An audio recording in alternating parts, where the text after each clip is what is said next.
Aviva here.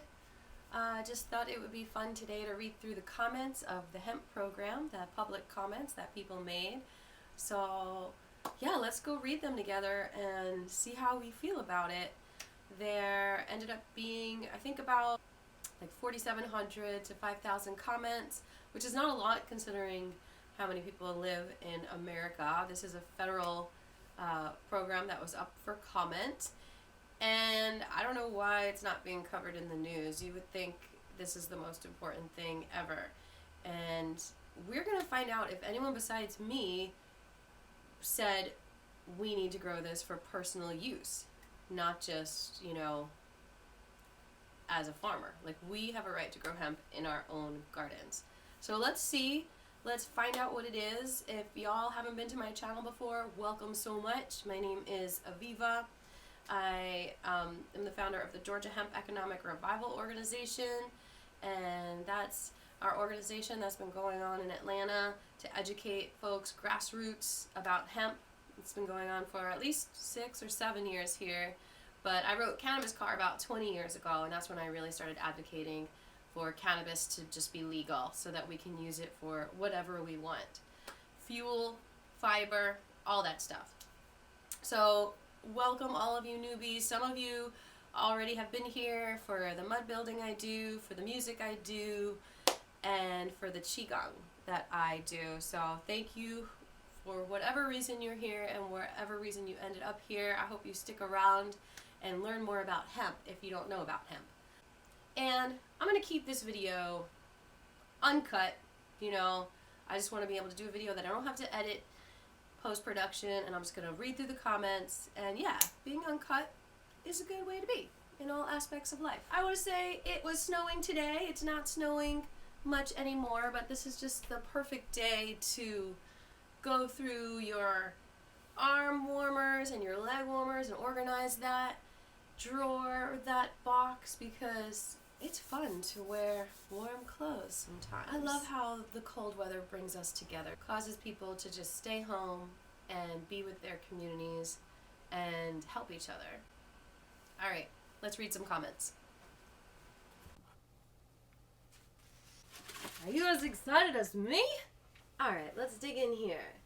Starting with January 29th, 2020, we've got a comment from NASDA on the hemp interim final rule comments that were published. Not all the comments were published. All right, this is from Administrator Bruce Summers. He actually works at the USDA, okay, and it's regarding number blah, blah, blah, blah, blah, Federal Register, blah, blah, blah, establishment of a domestic hemp production program, October 31st, 2019. Administrator Summers. He's addressing Summers. Oh, this is to Bruce Summers. It looks like it was from the before. Okay, this is from someone, D'Angelo. The National Association of State Departments of Agriculture appreciates the opportunity to submit this comment on the United States Department of Agriculture interim final rule, establishing a federal domestic hemp program. NASDA believes it is essential that the federal hemp program provide flexibility to state authorities to implement regulatory plans that work best for them, while ensuring legal certainty through a uniform, predictable set of standards for hemp producers across the country. NASDA represents the commissioners, secretaries, and directors of the state departments of agriculture in all 50 states and 4 U.S. territories. State departments of agriculture are responsible for a wide range of programs, including conservation and environmental protection, food safety, combating the spread of plant and animal diseases, and fostering the economic vitality of our rural communities. The Agricultural Improvement Act of 2018 Farm Bill provides the required regulatory framework from which USDA developed regulations. Oh, there's 12 pages. I'm not going to read these all. Oh, wow. Okay. This is a novel. Not a novel, but like a term project paper. Okay.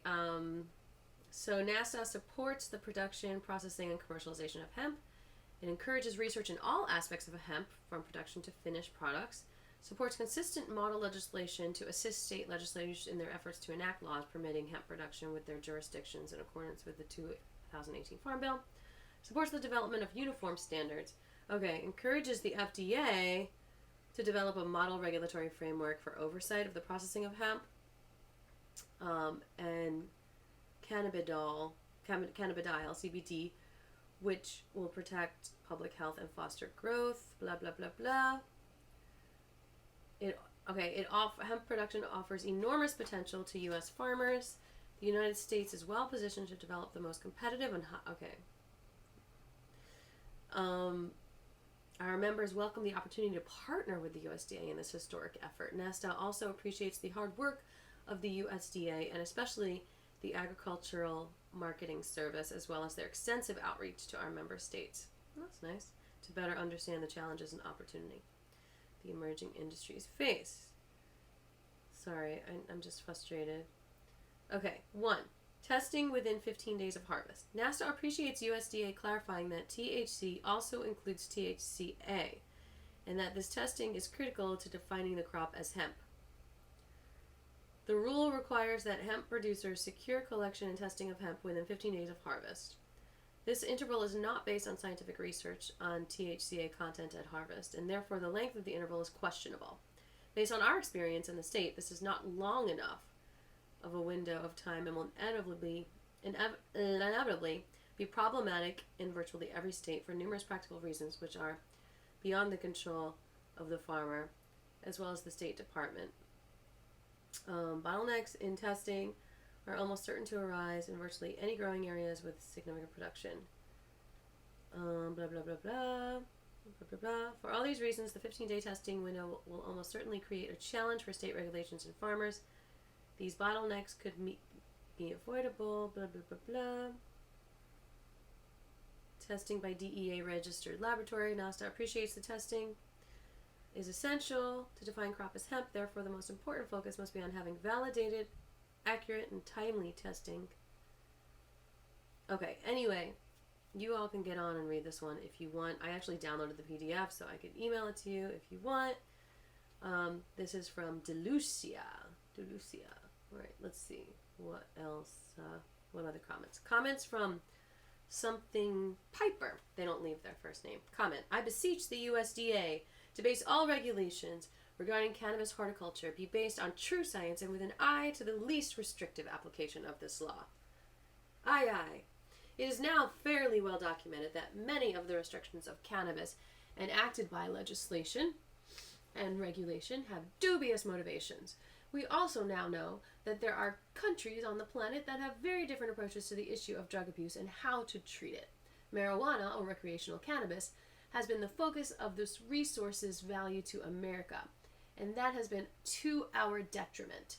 Cannabis has the potential to become a feedstock for new products that compete directly with now common synthetics and offer many new opportunities for American farmers beyond recreational pot. Cannabis should be as legal as corn. I agree with you, Mr. or Mrs. Piper. Yes, the USDA and the FDA have responsibilities to regulate and ensure the safety of products, especially those consumed internally. But let us not let irrational hysteria about non-existent social problems. No, marijuana is not a gateway drug. It's just a made-up word. I added it's just a made-up word. Though alcohol and tobacco use typically is. Regulate consumables, but let farmers be free to grow cannabis as they are to choose corn as part of their rotation. And without burdensome tests and restrictions with regard to THC, cannabis that is field grown at the biomass densities for hemp production will never compete with the advanced recreational strains being... The camera stopped, so I had to come back. Cannabis that is field grown at the biomass densities for hemp production will never compete with the advanced recreational strains being developed where it is legal. Why would anyone want cherry wine when they can get sour diesel? This hemp flower stuff is a little bit of a joke, people. Why do people want that? People can get the freaking Dunkin' Donut triple Fruity Pebbles, whatever they want. It's here. This is like, let us grow hemp for fuel. Okay, anyway, back to Piper's comment.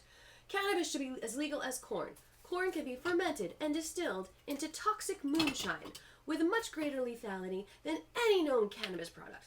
We don't restrict American farmers from growing corn because it could be used to manufacture a dangerous consumable. Do we? No. Please recognize the travesties of this past irrational and in some ways totally un-American, yes, laws and regulations that have been inappropriately applied to cannabis. Hemp can help heal America. Let it grow freely. Thank you, Piper. Yes, hemp is the American way, not this crap of, limiting us. Oh, and he attached Jack Herr's book, Emperor Wears No Clothes. He gave it to Bruce Summers. Good job, Piper. I hope Summers reads that. All right, comment from Anonymous. This was commented on, I don't know if the date is there. Oh, this is my friend Betsy. Hello, I am ready to grow my own hemp in my own garden. Add personal use hemp to the policy so we can grow our own hemp like we can grow tomatoes, blueberries, etc. Hemp seeds provide valuable nutrition that all humans have a right to. Furthermore, the 0.3% THC limit is a bit ridiculous, as Henry Ford was growing hemp for fuel in Dearborn, Michigan, and that 0.3% genetics was not what he was growing. Natural hemp can be up to 1, 2, or even 3% THC and higher. This should not be an issue. It's for fuel, fiber, and it's for us all. Thank you for your time. Sincerely, very good. Good job. She signed her name, but it says Anonymous on top. This is from Barker. To whom it may concern, please consider the following concerns regarding hemp production. 1. There are no rules and regulations regarding seed production facilities. We own a hemp seed production facility, and our plants are tested every 2 weeks because we plant new plants every 2 weeks. None of the plants tested are ever used for human consumption in any form. We pollinate the plants and harvest the seeds, and then the plant is destroyed, composted. When cannabis and hemp plants are pollinated, the THC levels drop because all of the energy goes towards the production of the seeds. I ask this question: why are our plants tested? What is the purpose? We have multiple strains, and this testing costs thousands of dollars. Solution: require seed production facilities to verify that the seed strains that they are producing are truly hemp plants. This should probably be done on an annual basis, and save the more comprehensive testing to be done on the plants that will actually be harvested for human consumption. 2. The 0.3% THC limit is not feasible. Hemp plants consistently produce THC levels below 1%. Current laws require the plants to be harvested early before CBD levels have a chance to peak. 1% THC is not high enough to cause psychoactive effects on people, especially when it's been proven that CBD neutralizes THC effects on the brain.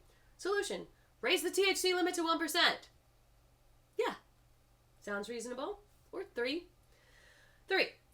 Farmers need time to harvest their fields. Currently, most fields are harvested by hand. I understand that rule makers want to ensure that the plants do not go above the 0.3% limit and therefore want the plants harvested ASAP. Solution: raise the THC limit to 1% and every farmer will stay below the limit even if it takes a month to harvest their crops. Bam! 4. It is proposed that all samples be tested at a DEA certified lab. This proposal will be a hardship on rural farmers. Solution: allow states to choose and make available a list of approved labs for testing. Neil Barker, you're brilliant. 5. Some farmers grow mixed-sex cannabis plants, and others grow only female plants, because female plants produce the most CBD. If pollen travels from the one farm to the other farm and pollinates the plants, then the crop is lost, which can cost thousands of dollars in losses. Because female plants that have been pollinated do not have very much CBD. Solution: require farmers to grow only female plants if they are within 20 miles of another registered cannabis farm facility. I appreciate your time in considering my solutions to these concerns. Can you imagine all these? It's like going to an all-girls school, all these cannabis plants, and then like one male comes around and they're just like, ah! Okay, anyway, thank you, Neil Barker, Green Living Hemp Seeds, Ogden, Utah. Good job, Neil. Look at all these amazing people commenting. How long do y'all want to do this? Should I just do this for an hour? Are you enjoying this? Scribbles, do you want to read the next one? This is from Anonymous. Since it says Anonymous, yeah, I'm going to make sure I don't read a name here. Okay, I'm ready, Mommy. The simple fact that these type of decisions are being made by using horrible stereotypes that have no fact in truth is simply wrong. The level of THC for hemp, one of the true agricultural items that helped to create our country, should remain as it is. Do you hear that, Daddy? The Farm Bill just passed last year, and the naive decision that it needs to be changed now, a year later of passing, is wrong. It's wrong because even your own data has not enough information to make such claims in needing to restrict so drastically. Please be reasonable and allow this new industry to grow for at least another 2 years before any logical decision can be made in truly assessing what changes and corrections are needed. Please help us farmers find a stable life, a stable income, and please don't judge as a political sense, but instead be reasonable. From an Oregon farmer. And Daddy Trump, I'm Peach, and you're Peach. You know? But I'm glad that you're still the president so you can say, we're all free to grow our own hemp, okay? Aw, good job. I'm getting a little emotional now. All right. So, now let's read the next comment. From Anonymous. Oregon farmer did that one. I wonder if the dates are here that they commented. Oh, this is from Ventura Seed Company. It is a PDF from something else. So sure, let's open this up. What do we got here?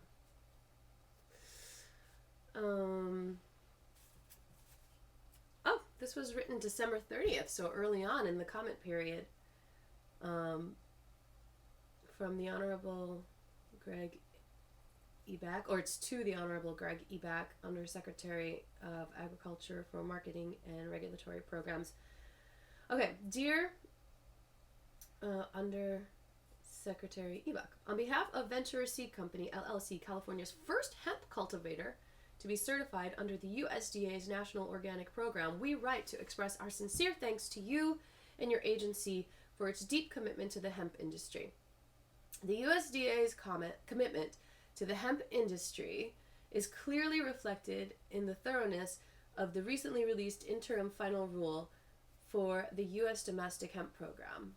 We appreciate the USDA's request for public comment, and we submit these comments and recommendations pursuant to that request. Who has time to read all that? I almost fell asleep. It reminded me I was in school. Testing for total THC content. Currently, the interim final rule states samples must be tested using post-decarboxylation or other similarly reliable analytical methods where the total THC concentration level reported accounts for the conversion of delta-9 tetrahydrocannabinolic acid, THCA, into THC. However, such a regulation is unfounded given the express language of the definition of hemp found in the Farm Bill. The definition of hemp is clear in that all derivatives, extracts, cannabinoids, isomers, acids, salts, and salts of isomers, whether growing or not, emphasis added, of the hemp plant are expressly lawful, so long as the plant does not contain a delta-9 tetrahydrocannabinol. THC, concentration of above 0.3% THC, not THCA, is the only compound identified within the definition of hemp, and it is the sole determining compound which distinguishes hemp from marijuana under the Controlled Substance Act. Under the interim final rule, the USDA has taken that position that a lawful plant-based acid found in hemp should be converted into the unlawful cannabinoid element of hemp. Good point. Such a regulation is contradictory to the plain language of the Farm Bill and the spirit of the law, which was to ensure that THCA was the only regulated cannabinoid, and that all derivatives, extracts, cannabinoids, isomers, acids, salts, and salts of isomers were to be deemed lawful and widely utilized in commercial applications. I like you, Anonymous. We respectfully request that the total THC requirement identified within the interim final rule be removed, and that the USDA work with the scientific and agricultural communities to ensure that the testing standards can be established which will accurately identify and measure THC without the forced conversion of other cannabinoids, isomers, and/or acids.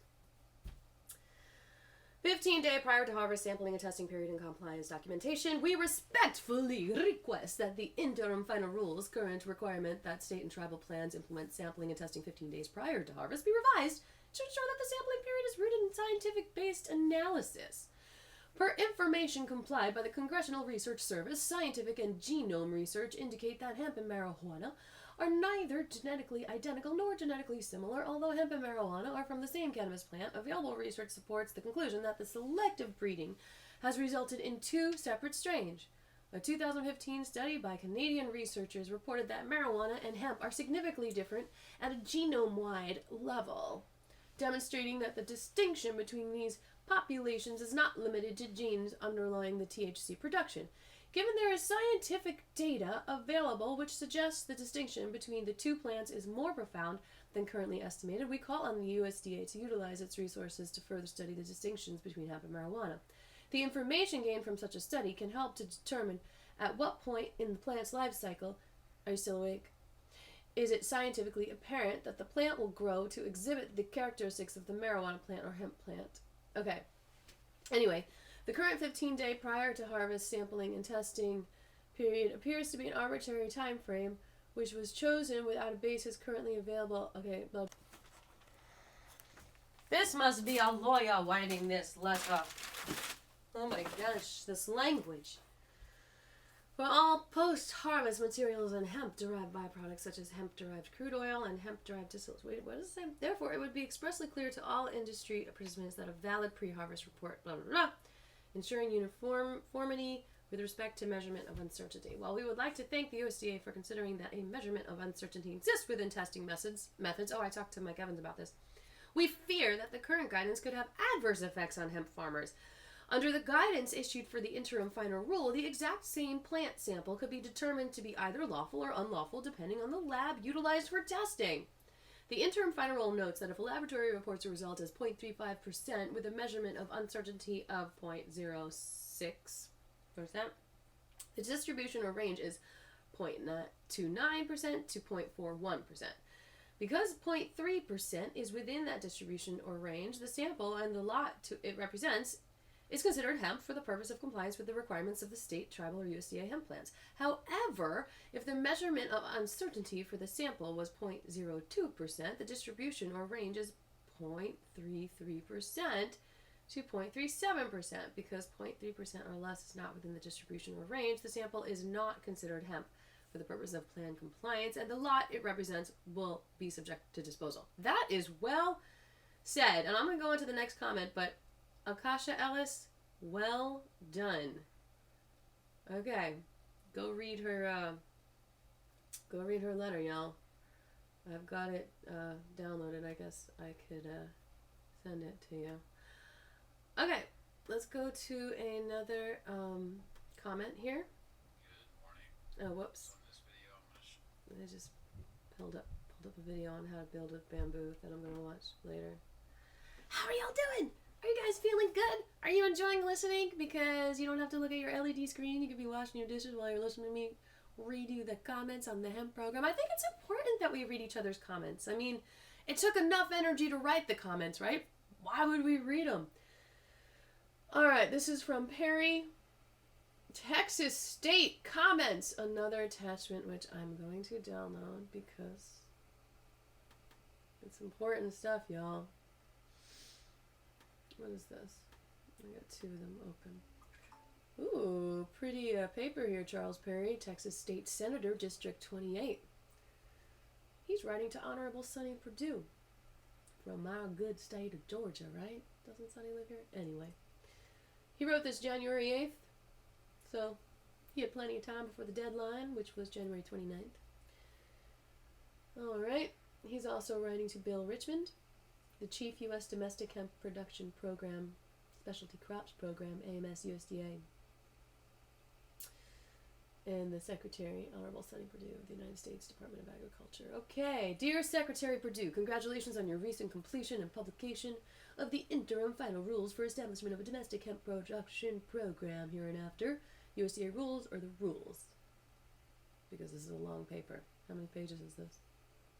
I'm not sure. It doesn't have numbers on the pages.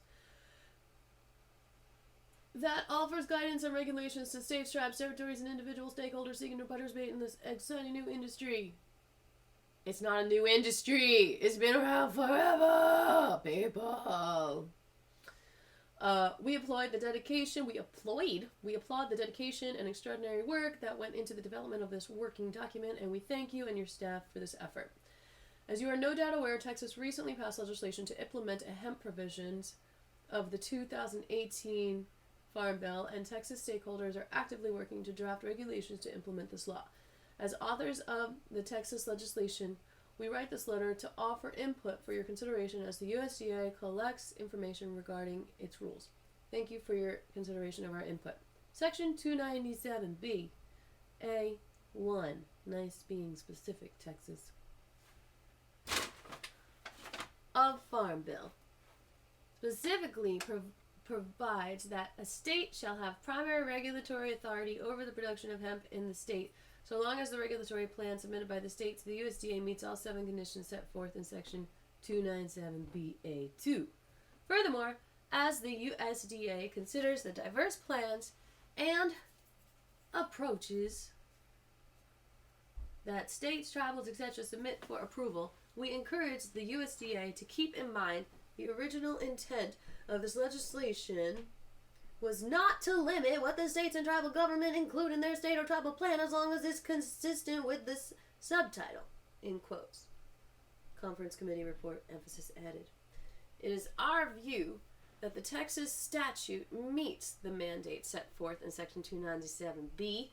However, we are concerned that because Texas's legislative approach differs from the USDA's rules, the forthcoming Texas Hemp Management Plan might be rejected by the USDA if it is drafted with the same requirements as in state statute. Therefore, as requested by the USDA in these rules, we submit this letter to raise our concerns, to discuss Texas legislative intent in adopting our approach, and to seek clarity from the USDA as to whether its approach will be viewed as compliant with both Section 297B and the USDA's rule. Thank you for your prompt attention to this matter, as Texas stakeholders are actively drafting the regulatory framework for submission to the USDA in a manner that will allow Texas farmers to participate in the 2020 cultivation cycle.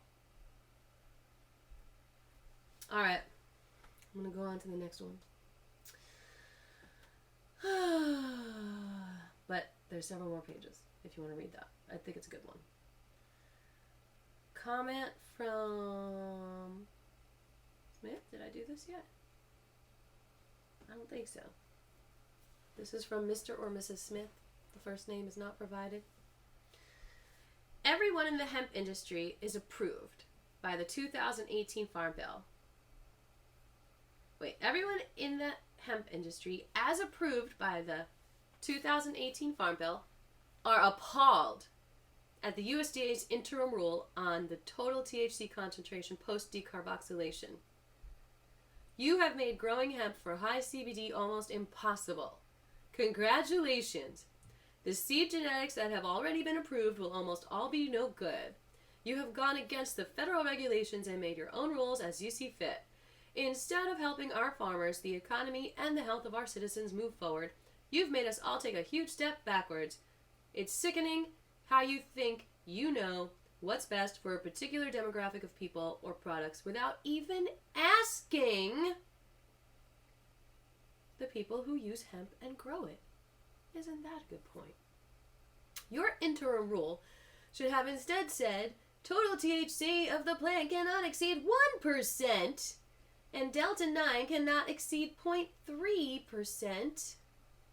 And all would have been right in the world. You can't even get psychoactive effects, all in capitals, from high CBD, low THC products. I bet the USDA rule makers don't even know that.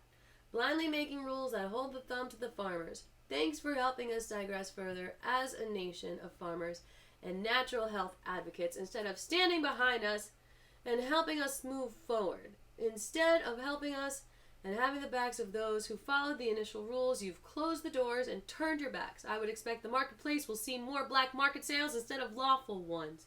So again, thank you for all you do. Extreme sarcasm expressed. Let me try that again. Thank you for all you do. I can't do it. I can't express it sarcastically. Thank you, Smith, for all you do. Texas State comments. I think I read that one already. Comments from Thomas. No first name. Ooh, another attachment. Oh, but he has a comment without the attachment. I'll just do that one. My hope is that the Tennessee government will really listen and learn from its people and farmers to come to an educated decision. That sounds like he doesn't think there is an educated decision going on in this, in these regulations. Okay, now I'm curious. Let me see this attached document. How y'all doing out there? You want some popcorn? Is this entertaining you? Let me try to get it in your mouth. Oh, awesome. Alrighty, dighty.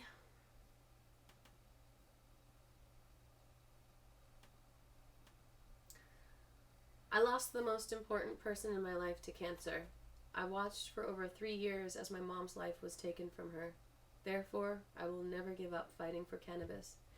If you have experienced this, I sympathize with you. I began to face this reality when my mom's cancer was found 10 years ago. I was just 15 when it began as stage 2.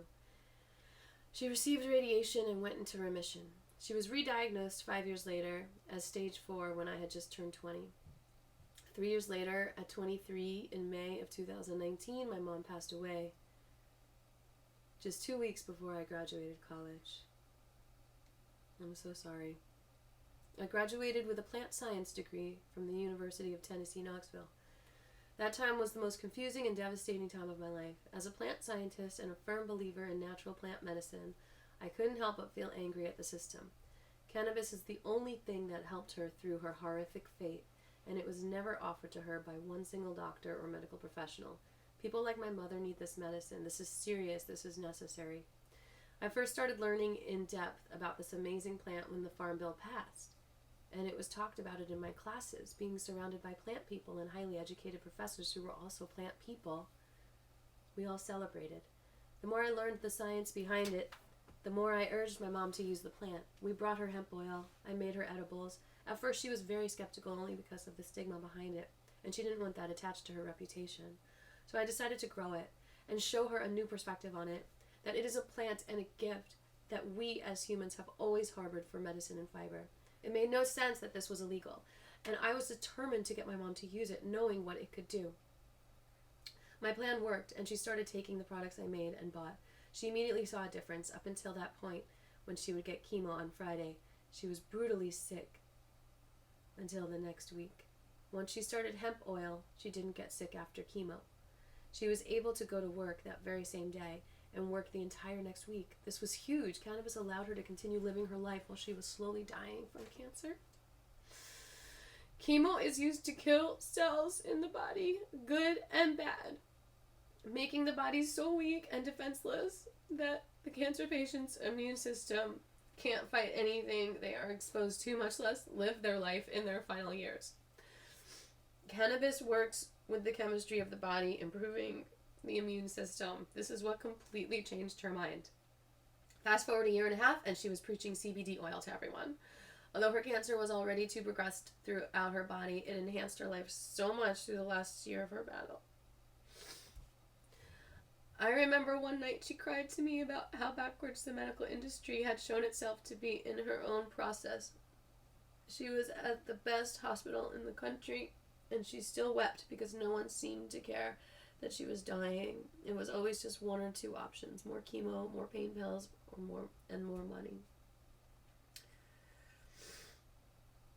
Okay, I'm gonna stop it there. I'll go for about another 20 minutes, I think. I'm just gonna skip through this letter. It's an amazing letter. I will read it myself, but I'm going to just share the last paragraph. In Colorado, there are now strains with no CBD and high THC amounts. This is because they have bred strains for over 10 years specifically for this reason. Do I believe in breeding cannabis solely for recreational use? No. It is unnatural and takes years to breed out a natural compound. Also, a lot of recreational users are finding these strains to be too strong and unenjoyable because there's no CBD compound to combat the high. My friend Derek always says it needs to be 1-to-1 for true healing. 1-to-1 ratio CBD THC. Therefore, creating a demand for more medical strains with different ratios of cannabinoids. That is the future of cannabis, highly medicinal cannabis strains. The hemp industry is so new, no one has gotten the chance to breed a strain that meets this new law, but people involved in big pharma and big money. CBG is the only strain that has the least amount of THC, but CBG alone doesn't have the medicinal effects of the whole plant. If these regulations sustain in future legislation, the hemp industry will be a complete system failure. To farmers and scientists everywhere, the new laws that prohibit any THC proves an ignorance of industry regulators. Skipping to the end of this paragraph, the new law is a regression that would take away potential for so much good while devastating so many new and old farmers. Do you really want to be part of that? This new law goes against the original goals of the Farm Bill. I have confidence in the department to revise this law as it is unnecessary and only detrimental. After all, Tennessee is the country's leader in agriculture and commerce. Let's stand up for what we know is right. Okay. This is an anonymous letter. Well, it's something Thomas. Maybe it's Thomas something. Alright, let's see what Perry's... Okay. I think I'm not going to do any more attached letters. I said that last time, and just trying to do some quick comments for y'all. Okay. I should get a glass of water. Anyway. USDA, thank you for your efforts on keeping hemp growing federally legal. I have reviewed your recently published draft of proposed hemp regulations. Despite being a busy farmer in the midst of growing and processing, I feel I must make time to comment on these proposed regulations, for there are aspects that I feel are an unrealistic request upon farmers. Are you listening, USDA? Are you listening to these comments? This is so frustrating. Am I the only one reading them? Are you guys reading them? I want to see some changes. Do you hear all these comments? There's probably, all 5,000 are probably like this. Okay, sorry. I'm getting a little worked up. I am a hemp farmer licensed by the state of North Carolina. I am also a licensed hemp processor. What we grow here on the farm stays on the farm. I appreciate that you're trying to protect growers from fraudulent processors, but I must ask for you to please waive bond requirements for growers who process their own hemp crop. That saves fuel, too. Having to pay large bonds to process my own crop would put me and my family out of business. But perhaps that's what you're trying to do? I don't know, Klein. Maybe. I'm going to snapshot this.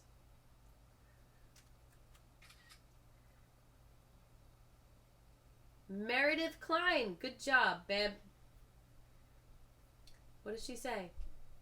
At the end, I would ask that if we cannot have full federal legalization of all cannabis, that you please consider raising total THC to 1% for industrial hemp, or go back to just measuring by 0.3% Delta 9, waive processors' bonds for growers who have processed their own crop, blah, blah, blah.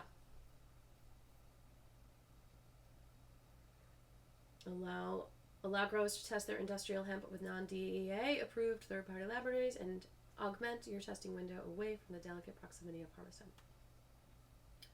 How many people have to say this?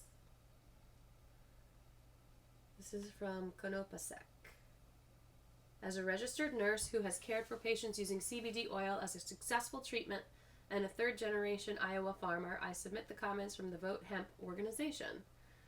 I agree with the recommended changes to the IFR. I am excited to grow hemp in Iowa on our farm, but the current IFR is too restricting and will not allow farmers to grow hemp successfully. The IFR needs more accuracy and fairness. Please review the Vote Hemp IFR comments to support my concern. All right. Let's see these comments. Vote hemp. While that's loading, let's go to another hemp. Another comment. All right.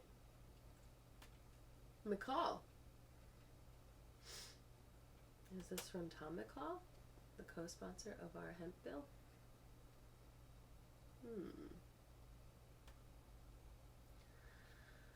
All right. The vote hemp comments are...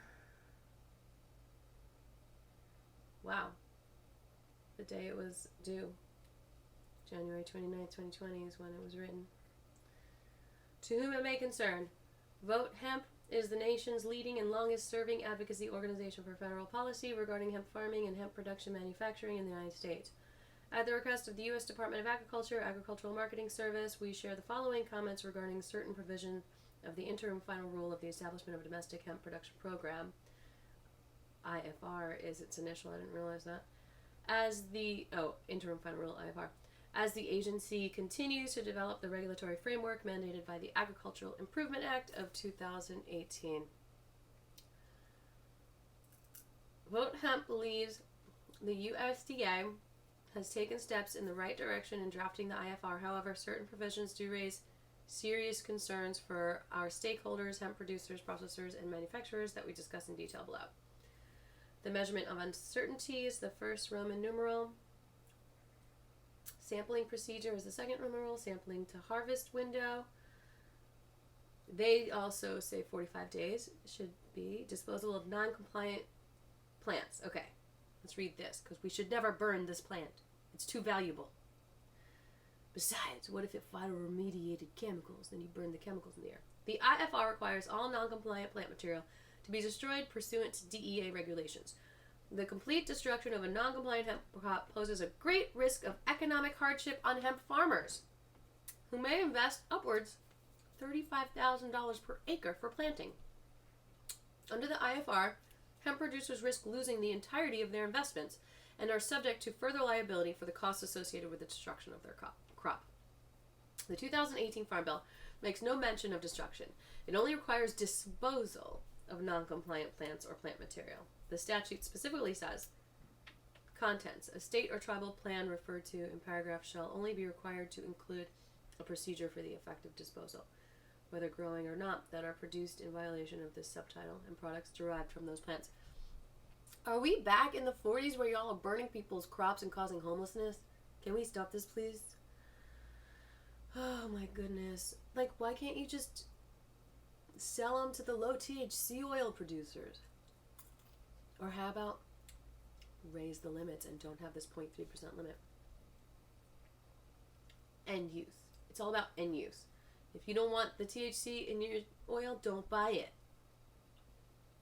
You know? It's like, if the plant produces that THC, maybe it did it for a specific person that it was trying to make medicine for. Plants they give us so much. And then you destroy that medicine because of your little control issues. Congress did not intend for the USDA to be bound by the CSA or the DEA regulations for the disposal of a non-compliant crop, which was not done intentionally or knowingly. Congress explicitly granted USDA sole authority to regulate all plants produced pursuant to the 2018 Farm Bill, including non-compliant hemp. Okay. So they can regulate non-compliant hemp. They can put it to use somewhere. The intent was clearly for the USDA, states, and the tribes to oversee disposal of any non-compliant crops, not the DEA. Non-compliant plants should be treated differently than the product of an unlawful marijuana grow operation, just as it's not bound by DEA regulations that would classify non-compliant hemp producers as manufacturers of Schedule I controlled substance. True. USDA is not beholden to the DEA to properly dispose of non-compliant crops. We recommend that the agency amend the disposal provisions of the IFR to regain the statutory authority delegated to DEA. We further urge the agency to allow states and tribes to implement the simplest and most cost-effective disposal methods such that non-compliant leaf and flower biomass is rendered useless or non-consumable for humans in an effort to limit the negative financial impact on hemp producers as much as possible. Negligent violation, Roman numeral 6. The IFR defines negligence as a failure to exercise the level of care that is reasonably prudent, that a reasonably prudent person would exercise in complying with the regulations set forth under this part. Quote, I remember when my 5th grade teacher was like, can anyone guess what prudent means? Do you think I'm prudent? And I was like, no, because I was like, I loved her so much and I thought prudent was a bad word. She was like, no, because prudent means smart. For anyone who doesn't know. For anyone who didn't have that 5th grade spelling word. All right. Okay, IFR defines negligence as blah, blah, blah. However, the IFR subsequently creates a bright line rule where a THC measurement above 0.5% is considered negligent per se. Hemp producers do not commit a negligent violation under this paragraph if they make reasonable efforts to grow hemp and the cannabis does not have a delta-9 tetrahydrocannabinol concentration of more than 0.5% on a dry weight basis. In drawing this arbitrary line, USDA contradicts its own definitions of negligence. Blah, blah, blah, blah, blah. Wow. This is like a serious... Okay. At the end of this letter, you've got a THC distribution in field-grown hemp prior to harvest chart. This is by J. Scott Lohman, Jack He, Mike Clark, and Mark Gignac at the Institute for Advanced Learning and Research, Danville, Virginia. Okay. Background. Current hemp regulations set the legal limit of THC at 0.3%. However, where the plant is sampled and how many plants are sampled can generate significantly different values, leading to confusion as to whether the plant or field has exceeded the threshold. Okay, this is a little... Wow. This is really cool. This actually shows the total THC distribution of 10 plants from the same field. Some of them have 0.07, some of them have 0.29, some of them have 0.32. I drank it. I'm like, why am I stepping on crunchy popcorn? Oh yeah, because I threw it. Alrighty. Here we are at Bethleen McCall's, Mike Sullivan and Bethleen McCall. Mike Sullivan, that sounds familiar. And Bethleen, I wonder if she's related to Tom. Nope. This is, well, let's see what she says. Our farm is one of the original 100 hemp farms in the nation. We have been growing hemp since 2014. Does that mean you're the original or just the 2014? Because originally it was growing before 1940. Anyway, we have created over 20 seasonal and 3 full-time jobs that pay a living wage in our rural community. That's awesome. We have also rented warehouse spaces that had sat vacant for years. Wonderful. In addition, we have hired local tradesmen to get our facilities up and running. Plumbers, electricians, HVAC and construction crews, or do you mean pro-struction crews, have all benefited from the addition of our industrial hemp business. We also regularly patronize hardware, fertilizers, soil, nursery supplies, REA, fuel, and shipping companies. We have built a successful business despite no access to operating loans, crop insurance, or NRCS programs. Good job. Your interim final rules threaten to take it all away. Are you listening, USDA? Do not take it all away. Do not destroy people. Well, not people, but their livelihood. Due to the way your rules have been crafted, our small family farm is now at a huge disadvantage. We had a Delta 9 conversation at the legislature, not a total THC conversation. Many believe that you are overstepping legislative intent. I think it's just lack of education. I think it's like, I even told some legislators that THCA is what's in it, you know, before it breaks down, and then it turns into THC. So it's like, it doesn't even have the THC. And now they, like, use it against you. The 0.5 negligence threshold is absurd. There's no way legitimate hemp farmers like ourselves intentionally grow non-compliant crops. That's true. It's giving back. Due to the way your rules have been crafted, our small family farm is now at a huge disadvantage. Anyway. Everyone familiar with this crop knows that the vast majority of varieties will go over the 0.3% total THC limit when grown to maturity. Sad, but true. What the heck? What kind of game is this? You have to lose? USDA should remember that the industry is new and we don't have 100 years of genetic selection to benefit from like the wheat industry. Yeah, we do. I think they're in a vault in Hawaii. This rule is like saying that everyone can only produce 100 bushel corn. Who could make a profit business producing only 100 bushel corn? Corporate farmers, not small farmers. Okay. 15-day window unrealistic. A larger window is required. Blah, blah, blah. Amend the rules. Respectfully, Mike Sullivan and Bethleen McCall, owners, Hemp Farm, Colorado. Good job, guys. Thank you for commenting. All right.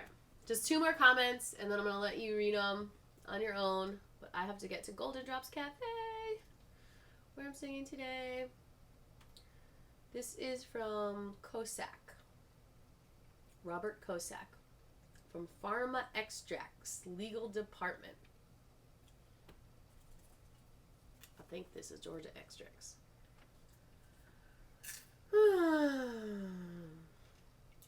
Here is a summary of the recommendations contained in the attached PDF document. Okay, so I'm glad that I can just look at it without downloading it. First, state and tribal authorities should not have their power usurped and should remain charged with determining whether or not a hemp producer has been negligent. Second, if a hemp producer begins with the state or tribal approved hemp seed and his hemp crop tests more than 0.3%, not total delta 9 THC, then the Farmers Act should be classified non-negligent. The hemp producer should not be considered negligent for the purpose of giving him a strike under the 3 strikes rule set forth in Section 297B, after which the hemp producer would be prohibited from growing hemp for 5 years. Third, there should be no imposition of strict liability if the hemp is found to have a total delta 9 THC level in excess of 0.5%. Fourth, if a cannabis sativa L plant grown from the state or tribal approved hemp seeds ends up having a total delta 9 THC content exceeding 0.3% but not exceeding 1%, then the cannabis sativa L crop should be allowed to be used as hemp biomass for cannabinoid extraction, since the end product will either be a THC free or contain no more than 0.3% total delta 9 THC, which I think the company makes the extracts. Fifth, a sampling method needs to accurately reflect how the hemp is processed and consumed. If a hemp grown for biomass and the entire harvested plant is thrown into a vat for processing into CBD isolate, then the entire top third of the hemp plant should be ground into a homogeneous flour from which a testing sample is taken. Only when hemp is grown for flour for smoking should the leaves and stems from the top third of the plant be removed prior to the remaining mass being ground into a homogeneous flour. 6. Requiring hemp crops to be harvested within 15 days is unreasonable and does not recognize the unforeseeable of the weather and other factors such as soil type, fertilizers, and plant stress, temperature extremes, and excessively high or low humidity conditions. The harvest should be within 30 days of the hemp crop being tested. Okay. And some other things that other people said. Robert Kosak, JD. It's okay to say the same things, by the way. Someone was like, well, I'm not going to comment because everyone said stuff that I already said. Well, they need to hear that you say it too, because it's about massive comments and having to read things over and over again and get it through their heads. All right, Kentucky's Commissioner of Agriculture sent some comments in. I guess I'm downloading another PDF. All right, so y'all coming to the hemp event in Georgia tomorrow? You can come here from North Carolina. We've got Michelle Namer talking about the 13 policies of the southern states and how they compare. The 13 southern state policies. Waller's Coffee, 8:30 to noon. We've got a vegan vendor that's going to be there. selling her breakfast. All right, here we go. This is from the Kentucky's Commissioner of Agriculture. He's writing to Honorable Greg E. Beck. Sorry if I'm not pronouncing that right. This is from Ryan F. Quarles. That's a really cool last name. And it was written January 29th. Wow, the last day that it was due. Dear Undersecretary E. Beck, as Kentucky's Agricultural Commissioner, it is my honor and privilege to be an advocate for the interests of the 75,000 farm families who make the Commonwealth's agricultural economy work. I want to begin by thanking you and your team for your courtesy and professionalism these past several months. Nice positive energy. This spring, Kentucky's growing community of hemp farmers and processors will embark upon our 7th season of the hemp production in the modern era. As you know, Kentucky was one of the very first states in the nation to take advantage of the pilot program provisions that Congress included in the 2014 Farm Bill. Kentucky never stopped growing hemp. The Graves family has a 7th generational farmer. When I took office as commissioner in January 2016, I recognized that Kentucky's hemp program, which was then in its infancy, represented a major economic development opportunity. In short, my goal was to position Kentucky as an epicenter for American hemp production. To achieve that goal, I set out to build the best hemp program in the country, figuring that a well-designed, free market-oriented hemp program would attract interested farmers, entrepreneurs, and investors from across the country and around the world. Good job! If Kentucky could build a critical mass during these early years, we would be well positioned to win the race to establish our Commonwealth as a hemp epicenter. It's not a right.